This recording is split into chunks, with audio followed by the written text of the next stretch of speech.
কি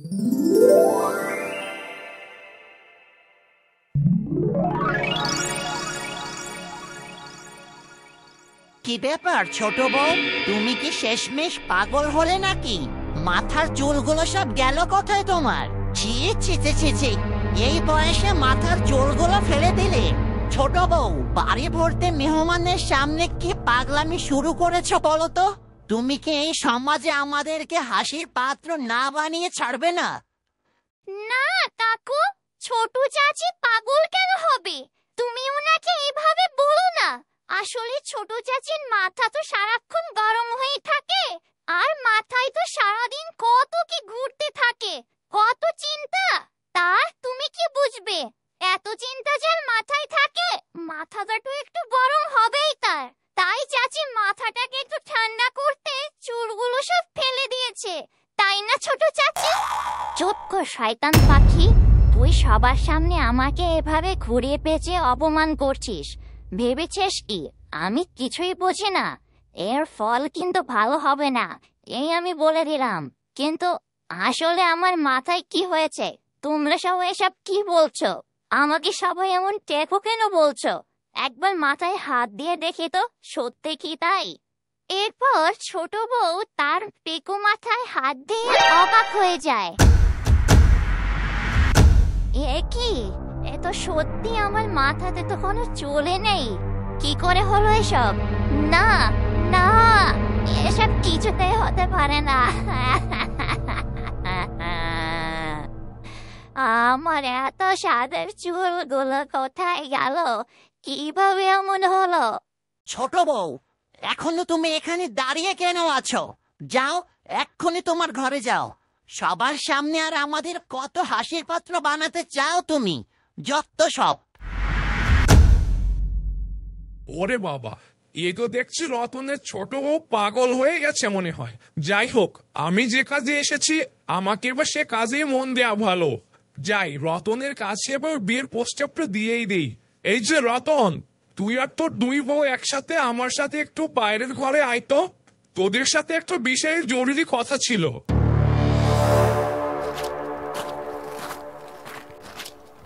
আমিও চাই, আমাকেও সব কথা শুনতে হবে। এমনিতেও লোকটাকে আমার একদম সুবিধার মনে হচ্ছে না। বলুন মহাজন সাহেব, কি বলবেন? কি এমন জরুরি কথা যে আমাদের সবাইকে একসাথে ডেকেছেন? মানে যদি তোদের কোনো আপত্তি না থাকে তবে তোর মেয়ে কলমিলতাকে আমি আমার ঘরের বউ করে নিয়ে যেতে চাই। আর জানিসই তো আজকাল সবকিছুর যে কত দাম। তোরা এতগুলো মানুষ সংসারে, তোর জন্য তো একার পক্ষে সংসার চালানোটাও তো দিন দিন কঠিন হয়ে যাচ্ছে। আমি তো তোর অবস্থাটা জানি, তারপর আবার আমার কাছে তোর কত দায় দেনা জমে আছে। আগামী 3 মাসের মধ্যে তা শোধ করতে না পারলে আমি কিন্তু তা দখল করে নেব। এটাই কিন্তু কথা ছিল। তাই তোদের ভালোর জন্য এই প্রস্তাবটা রাখলাম আর কি। সবই তো বুঝলাম মহাজন সাহেব, তবে আমার কলমিলতাকে আপনার ঘরে কার জন্য বউ করে নিয়ে যেতে চান? আমার জানা মতে আপনার তো কোনো ছেলে সন্তান নেই। আমরা কিছুই বুঝতে পারছি না আপনার কথা। যদি একটু পরিষ্কার করে বলতেন খুব ভালো হতো। মানে হ্যাঁ, আমার তো কোনো ছেলে সন্তান নেই। ধরে নাও তোমরা আমার নিজের জন্যই বউ করে নিয়ে যেতে চাই তোমাদের কলমিলতাকে। আর তাছাড়া আমার বয়স আর কি বা হয়েছে, তাই না? ছি মহাজন সাহেব, আপনি এ কথা বলছেন কি করে? আপনার তো একটু লজ্জা হওয়া দরকার। এত বড় সাহস, এই বয়সে বিয়ে করতে চান, তাও আমার সামনে আমার মেয়েকে বিয়ে করার প্রস্তাব দেন? দূর হন, এক্ষুনি আমার বাড়ি থেকে বের হয়ে যাবেন আপনি। রতন, তোর বউকে একটু থামা বলছি। আমার সাথে ঠিক মতো কথা বলতে বল। সে হয়তো ভুলে গেছে আমি এই গ্রামের মহাজন। আমি চাইলে তোদের সবাইকে এখনই পথে নামিয়ে দিতে পারি। আমি তোদের ভালোর জন্য বলেছিলাম, যদি তোর মেয়েকে আমার সাথে বিয়ে দিস তবে তোর দায় দেনা সব আমি মওকুফ করে দেব। আর তোদেরকে আমি অনেক অর্থ সম্পত্তিও দেব, যা দিয়ে তোরা সারা জীবন বসে খেতে পারবি। আর তোর মেয়েকে কেই বা বিয়ে করবে? সে তো কোনো সাধারণ মেয়ে নয়, সে তো একজন জাদুকর। তার নাকি পুরুষ বন্ধুও আছে। তা তো আমি নিজের চোখেই দেখলাম। এসব জানাজানি যখন হবে, তোর মেয়েকে কে বিয়ে করবে? যদি তোরা আমার কথা মেনে নিস তাহলে তোদের জন্যই ভালো, তোদের সংসারের অভাবটাও দূর হবে। একবার ভেবে দেখ ভালো করে। না না মহাজন সাহেব, আমি একটু সামান্য সুখে থাকার জন্য আমার মেয়ের এত বড় সর্বনাশ করতে পারি না। আর আপনার দায় দে না, আমি তো সময়ের মধ্যে পরিশোধ করে দেব। এটা নিয়ে আপনাকে তো ভাবতে হবে না। তবু আমি আমার মেয়ের এমন সর্বনাশ হতে দেব না। দরকার হলে আমরা না খেয়ে দিন পার করব। আরে এসব কি শুনছি আমি? তাহলে এই হলো মহাজনের আমাদের বাড়িতে আসার আসল উদ্দেশ্য। খুব ভালো হয় যদি এই বুড়ো মহাজনটার সাথে কলমিনাতার বিয়ে হয়, তাহলে ওর উচিত শিক্ষা হবে। ওকে তো আমি কোনোভাবেই দমাতে পারছি না। কিছুদিন পর পর কলমিলাতাকে ধরে মারধর করবে, অত্যাচার করবে। ভালোই হয়, ওর জীবনটা একদম বরবাদ হয়ে যাবে। আর এদিকে আমরা অনেক ধন সম্পত্তি পাবো। এই সুযোগে আমি সূর্যের সাথে কবিতার বিয়ের ব্যবস্থা করব। এভাবেই কলমিলতাকে আমি সূর্যের জীবন থেকে আলাদা করে দেব। এই সুযোগটাকে কাজে লাগিয়ে কলমিলতাকে বাড়ি থেকে বের করতে হবে। তাছাড়া কোনোভাবেই কাজ হচ্ছে না। ওরা রাজি না হলেও সমস্যা নেই, আমি যেখানে আছি কোনো না কোনোভাবে সবাইকে আমি রাজি করাবই। মহাজন সাহেব, আপনি এখনো আমাদের বাড়িতে দাঁড়িয়ে আছেন কিভাবে? এক্ষুনি দূর হন বলছি।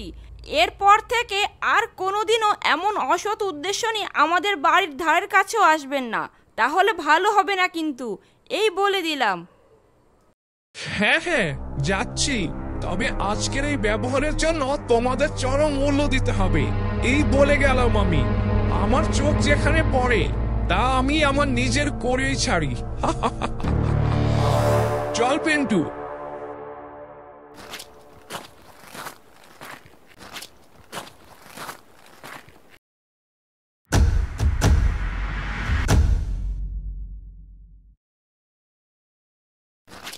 মহাজন সাহেব দাঁড়ান, আপনার সাথে আমার কিছু কথা ছিল। যদি আমি সবাইকে রাজি করাতে পারি কলমিলতার সাথে আপনার বিয়ের বিষয়ে, তাহলে এর বিনিময়ে আমি কি পাবো? তুমি যদি সবাইকে এই প্রস্তাবে রাজি করাতে পারো তবে তুমি যা চাইবে আমি তোমাকে তাই দেব। বলো কি চাই তোমার? যে কোনো কিছুর বিনিময়ে কলমিলতাকে আমার চাই। সত্যি বলছেন মহাজন সাহেব? আমি যা চাইবো তাই দেবেন? আমার অনেক স্বর্ণ গয়না ও টাকা পয়সা চাই, দেবেন তো? অবশ্যই দেব, কেন দেব না। এই নাও অগ্রিম কিছু টাকা রাখো, এটা তোমার বকশিস ধরে নাও। যাও তোমার কাজে নেমে পড়ো। চল পিন্টু।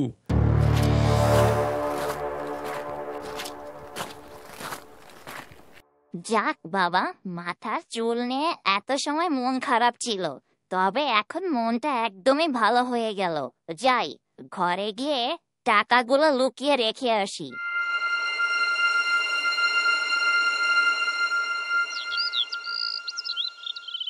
কলমিলতাকে আজ আমার উপহারের গয়নাগুলো পরাতে ঠিক যেন নতুন বউয়ের মতো লাগছিল। কি মিষ্টি দেখতে লাগছিল আজ কলমিলতাকে। যাই, কলমিলতাকে একটা ধন্যবাদ দিয়ে আসি আমার এই গয়নাগুলোকে পরার জন্য। কিন্তু ও কোন ঘরে যে আছে সেটা তো আমি বুঝতে পারছি না। আমি তো সবার ঘর ঠিক মতো চিনিও না। যাই হোক, একটু খুঁজে দেখি মহারানী কোন ঘরে আছে।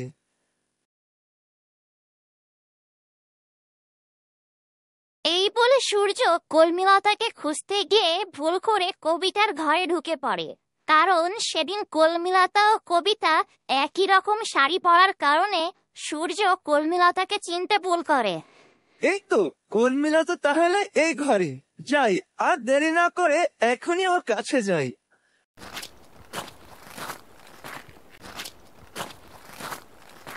আরে এ আমি কি দেখছি? সূর্য কবিতার সাথে কথা বলছে। হয়তো সূর্য কবিতাকে কলমিলতা ভেবে ভুল করে এ ঘরে ঢুকে পড়েছে। যাই হোক, এই সুযোগটাকে আমার কাজে লাগাতেই হবে। এক্ষুনি কলমিলতা বা বড় বউকে ডেকে নিয়ে আসবো ও ওদেরকে এটা প্রমাণ স্বরূপ দেখাবো যে সূর্য কবিতাকে পছন্দ করে। তাই সবার চোখের আড়ালে সে লুকিয়ে কবিতার সাথে কথা বলতে এসেছে। যাই, ওদেরকে ডেকে নিয়ে আসি এক্ষুনি। সূর্য রাঙ্গলি যে কোথায় আমি ওদেরকে কোথাও খুঁজে পাচ্ছি না। দেখি আশেপাশে আছে কিনা। আরে এই তো কর্মীলতা, বাইরে কাকে যেন খুঁজছে মনে হয়। যাই, এক্ষুনি ওকে নিয়ে আসি এখানে। ওকে এক্ষুনি দেখাতে হবে বিষয়টা, তারপর দারুণ মজা হবে। কি রে কর্মীলতা, তুই কি কাউকে খুঁজছিস না কি রে? মানে হ্যাঁ ছোট মা, আমি সূর্য আর আঙ্গুলেকে খুঁজছিলাম অনেক সময় হলো। সূর্য যে কোথায় গেল, আর এদিকে রান্না শেষ। আমি ভেবেছি সবাইকে একসাথে ডেকে খেতে বসাবো, কিন্তু সূর্যকে কোথাও দেখছি না। আরে কর্মীলতা, সূর্যকে তুই এখন আর কিভাবে খুঁজে পাবি বল? সূর্য তোর মনের মানুষের কাছে গেছে ওর মনের কথা জানাতে। এসব কি কেউ কাউকে জানিয়ে করে নাকি রে? বোকা মেয়ে কোথাকার। কি মনের মানুষ? এসব তুমি কি বলছো ছোট মা? আমি তোমার কথা কিছুই বুঝতে পারছি না। সূর্য তার মনের মানুষের কাছে গিয়েছে? সূর্য তো আজ এ বাড়িতে আমার জন্মদিনের দাওয়াতে এসেছে, এখানে আবার কে ওর মনের মানুষ হতে যাবে? কি বলছো এসব? আমার কিছুই মাথায় ধরছে না। তাহলে আর কি বলছি তোকে, সূর্য তো আসলে এ বাড়িতে তার মনের মানুষের সাথে দেখা করতে এসেছে রে। আর তোর জন্মদিন ওটা ছিল একটা বাহানা, বুঝিসনি? কথায় আছে না, রথ দেখতে গিয়ে কলা বেচা। এখানে হয়েছে সেই দশা। বুঝেছি, এসব তোর মাথার উপর দিয়ে যাচ্ছে। চল আমার সাথে, তাহলে নিজের চোখেই দেখতে পারবি কে সূর্যর মনের মানুষ। এরপর ছোট বউ কর্মীলতাকে নিয়ে যায় ওদের ঘরের জানালার পাশে। কর্মীলতা যা দেখে তা সে নিজের চোখকে বিশ্বাস করতে পারে না। সে মুহূর্তেই থমকে যায়। আজ তুমি তোমাকে এমন ভাবে সাজিয়েছিলে যেন আমার বারবারই মনে হচ্ছিল যেন আমি এক কোনো লাল টুকটুকে নতুন বউকে দেখতে পাচ্ছি। জন্মদিনে সবাই পাশে ছিল, তাই তোমাকে কথাটা বলতে পারিনি। তাই আমি এখন সুযোগ পেয়ে নিজেই তোমার ঘরে চলে এলাম। আজ তোমাকে ভীষণ মিষ্টি লাগছিল। আমি খুব খুশি হয়েছি তোমাকে দেখে। তোমাকে অনেক ধন্যবাদ আজ এত সুন্দর করে নিজেকে সাজিয়ে তোলার জন্য। এটা তো কবিতা, তার মানে কবিতায় সূর্যের মনের মানুষ? না না না না, এটা কিভাবে সম্ভব? আমার মনে হয় কোথাও ভুল হচ্ছে। আমাকে বিষয়টা ভালো করে বুঝতে হবে। কিরে কর্মীলতা, বিশ্বাস হলো তো? কেমন দেখলি ওদের দুজনকে? আয় এদিকে আয়, ওদেরকে বিরক্ত করিস না। ওরা একে অপরের সাথে একটু কথা বলুক। ওদের দুজনকে পাশাপাশি কেমন মানাবে বলতো? হ্যাঁ ছোট মা, খুব ভালো মানাবে দুজনকে, খুব ভালো। আমি এখন যাই তাহলে, আমার অনেক কাজ পড়ে আছে।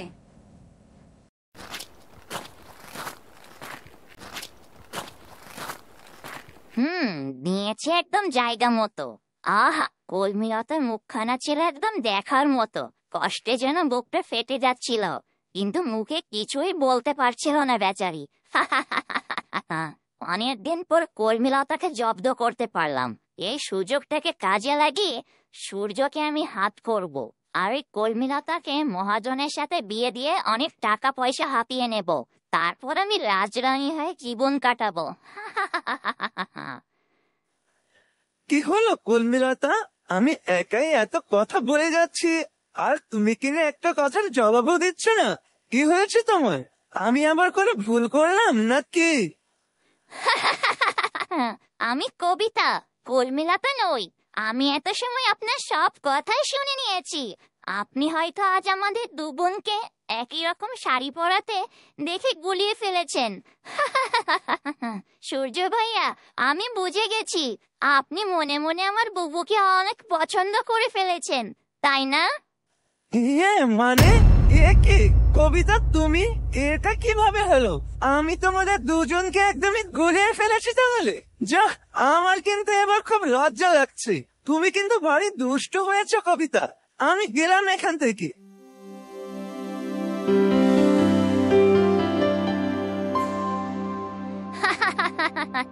সূর্য ভাই আমাকে দেখে ভীষণ লজ্জা পেয়ে গিয়েছে। তবে যাই হোক, ওদের দুজনকে পাশাপাশি বেশ ভালোই মানাবে।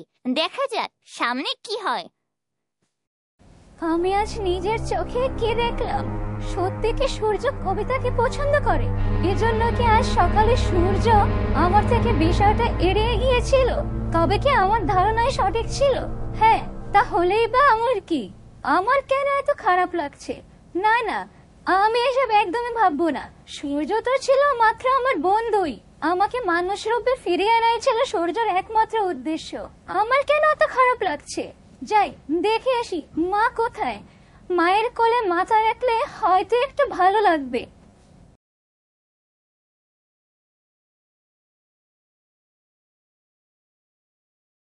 এরপর কলমিলতা ওর মাকে খুঁজতে গিয়ে হঠাৎ করে ওদের সবার কথা শুনে ফেলে। ওগো, তোমাকে আমার একটা কথা বলার ছিল।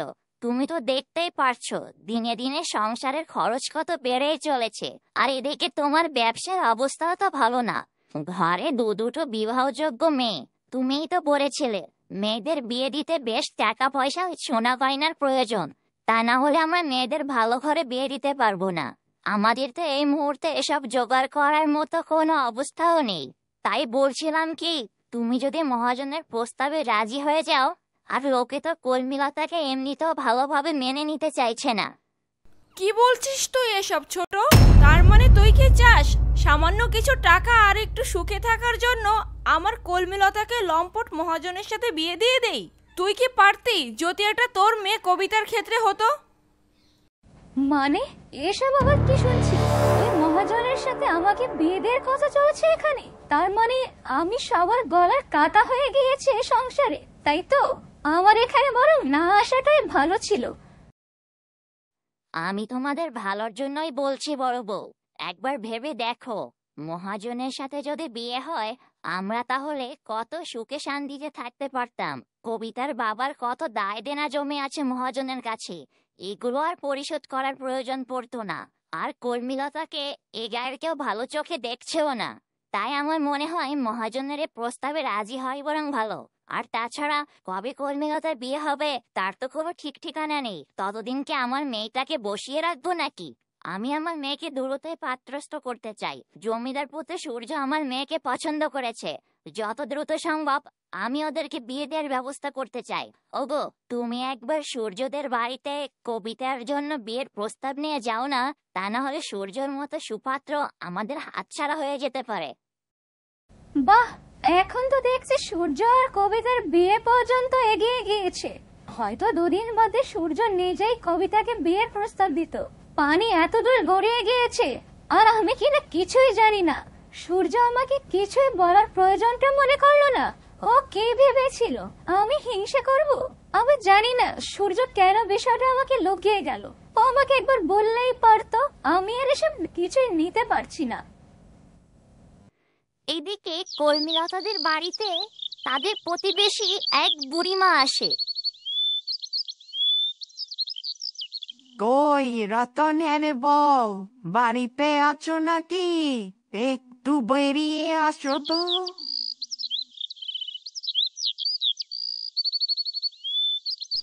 কি হয়েছে বুড়িমা? আপনি এভাবে ডাকছেন কেন? কোনো জরুরি দরকার নাকি? দরকার আর কি? শুনলাম তোমার মেয়ের নাকি আজ জন্মদিন ছিল, তা আমাদেরকে না জানিয়ে এতই বুঝি পালন করে নিলে। তা করেছো সমস্যা নেই, কিন্তু শুনলাম তোমার মেয়ের জন্মদিনে তার ছেলে বন্ধু এসেছিল। তোমরা এসব অনুমতি দাও কিভাবে? তোমার মেয়েকে নাকি সেই ছেলে বন্ধু অনেক বড় রাজকীয় গয়না উপহার দিয়েছে।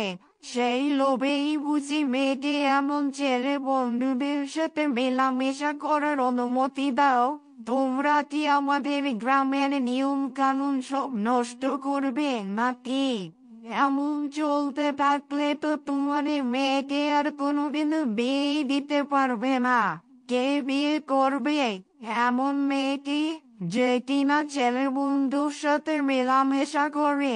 তোমাদের তো এ সমাজ এক ঘরে করে রাখবে মনে হচ্ছে। একটার পর একটা বিপদ আসতেই চলেছে। এখন আবার এই প্রতিবেশীরা এসে কথা শুনিয়ে যাচ্ছে আমার পরিবারকে। কেন যে আমি এখানে এসেছিলাম আমার মরণ কেন হলো না? কেন আমার এত সাধ জেগেছিল এখানে আসার জন্য? আমি তো মনে হয় জঙ্গলেই ভালো ছিলাম।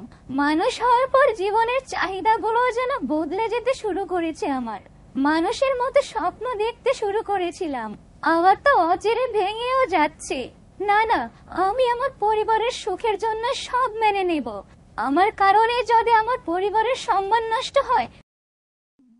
ও, এই তো দেখছি তোমার মেয়ে কর্মীলতা তো পাশেই দাঁড়িয়ে আছে। ও মা, গলায় দেখি বড় হার, গলা ভর্তি দেখছি গয়না। তার মানে এটাই ছিল তোমার ছেলে বন্ধুর দিয়ে উপহার, তাই তো? বাবারে বাবা, কত বড় গয়না! ভালোই তো ছেলে পটানো শিখে গিয়েছে তোমার মেয়ে। আবার তার গলায় দিয়ে পাড়া বেড়াতেও গিয়েছিলে নাকি? পাড়ার লোককে দেখাচ্ছিলে বুঝি তোমার ছেলে বন্ধুর দিয়ে উপহার পেল? একদম চুপ করুন। আপনার এত বড় সাহস হয় কি করে কর্মীলতাকে এমন বাজে মন্তব্য করার? আপনি কে তা আমার ঠিক জানা নেই, আর আমার তা জানার প্রয়োজনই নেই। শুধু এতটুকু মনে রাখবেন, কর্মীলতাকে এমন ভাবে বাজে মন্তব্য করার কোনো অধিকারই আপনার নেই, তাও আবার আমার সামনে। আর একটা বার যদি কিছু বলেছেন তাহলে কিন্তু ভালো হবে না। আমার চেয়ে খারাপ কিন্তু কেউ হবে না তাহলে। সূর্য, এ বিষয়ে তুমি একদম কথা বলো না। এটা আমাদের পারিবারিক বিষয়। খুব ভালো হয় তুমি এখানে কথা না বললে। আমাদের মধ্যকার বিষয়ের ঝামেলা আমাদেরই মেটাতে দাও। তুমি মাঝখানে কথা বলতে এসো না দয়া করে। কর্মীলতা আমার সাথে এমন আচরণ করে হঠাৎ? আমি তো ওকে বাজে মন্তব্যের হাত থেকে বাঁচাতে চাচ্ছিলাম, কিন্তু ও এমন কেন করলো? ঠিক আছে কর্মীলতা, তুমি যদি চাও তাহলে আমি আর কখনোই তোমার বিষয়ে কথা বলবো না। আমার ভুল হয়েছে, আমাকে মাফ করে দাও। আমি গেলাম তাহলে। ভালো থেকো তোমরা। তবে যাওয়ার আগে একটা কথা, কখনো যদি এই সূর্যের প্রয়োজন বোধ করো তাহলে শুধু আমাকে একটাবার খবর দিও। আমি তোমার বিপদে তোমাকে সাহায্য করার চেষ্টা করব। আমি গেলাম। আজ ইচ্ছা থাকা সত্ত্বেও আমি সূর্যকে তার যাওয়া থেকে আটকাতে পারবো না, কারণ আমি মনে করি সে অধিকারটাই আমার নেই। আমি যা করেছি কিছু আমি ইচ্ছা করে করিনি সূর্য। তোমাদের সবার ভালোর জন্যই আমাকে এমন কঠিন আচরণ করতে হচ্ছে, আর এদিকে আমার বুকটা একদম ফেটে যাচ্ছে। তবে নিজেকে তোমাদের মাঝখান থেকে এভাবে আমি সরিয়ে আনবো, নয়তো আমি কেন জানি না দিনে দিনে তোমার প্রতি এক অজানা কারণে দুর্বল হয়ে যাচ্ছি। তবে যেটা মোটেও ঠিক হচ্ছে না। আমাকে তুমি মাফ করে দিও সূর্য, মাফ করে দিও। বন্ধুরা, কর্মীলতা সূর্যের মধ্যে কি ভুল বোঝাবুঝি তৈরি হলো? তারা কি আর কখনো আগের অবস্থায় ফিরে যেতে পারবে? কি হতে চলেছে পরবর্তী পর্বে তা দেখতে হলে চোখ রাখো গল্প ঝুলিতে। ভিডিওটি ভালো লাগলে বেশি বেশি লাইক কমেন্ট ও সাবস্ক্রাইব করে গল্প ঝুলির পাশে থাকো।